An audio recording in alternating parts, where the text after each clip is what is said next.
Welcome back, friends. There is a loving and very supporting home that cares for the terminally ill in Bay County. It's called the Toni and Trish House. I'm so delighted to have Executive Director Joe Ellen Streeter and Board President Rita Meyer. Thank you so much, both of you, for being here. Thank you. Of course, you are so welcome. We'd like to learn a little bit more about the Toni and Trish House. Tell us some of the history and what you do there.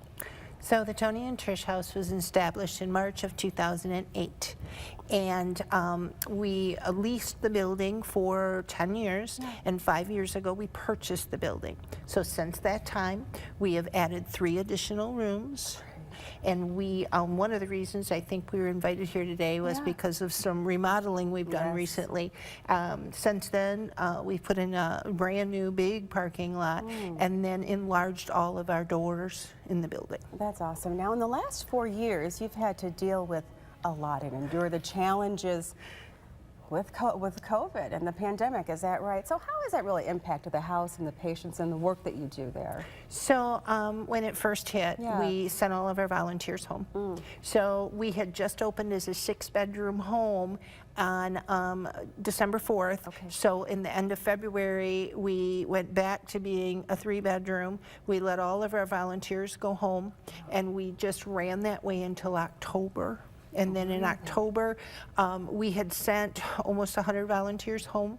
So in October, we asked them to come back, and 15 came back. Really? And so we have been reestablishing volunteers and donors and donations ever since then. Oh gosh, so I can imagine that you need a lot of help. You've just recently, you've received this grant, the $10,400 grant for renovations. What are you looking to do with that grant? That's awesome. Congratulations for that. Thank you. So we enlarged the 3 old doors in the old part of the building. The new part of the building had larger doors, but the old one didn't. And it was our dream to be able to move the guests freely around the house and to be able to take them outside.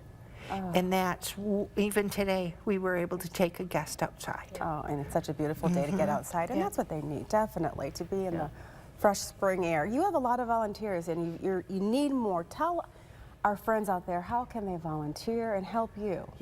So we train everybody kind of as a caregiver, but they don't have to be a caregiver. They can do yard work outside. We have a beautiful, beautiful yard, and they can do yard work. They can do cooking.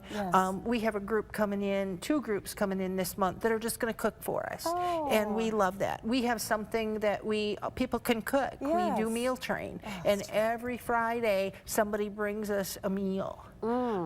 So yes, what a volunteer is an extra set of hands. They don't have to do any medical care they don't want to.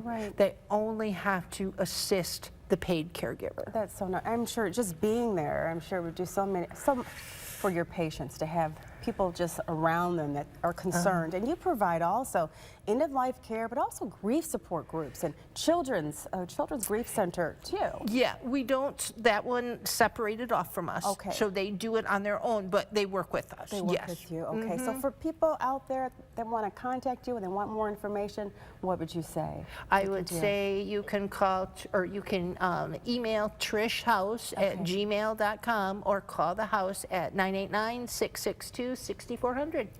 Tell me, what is it like? Because you talk about having that family atmosphere. And for those people who are dealing with the challenges that they have, the end-of-life care, they need that. They definitely need that.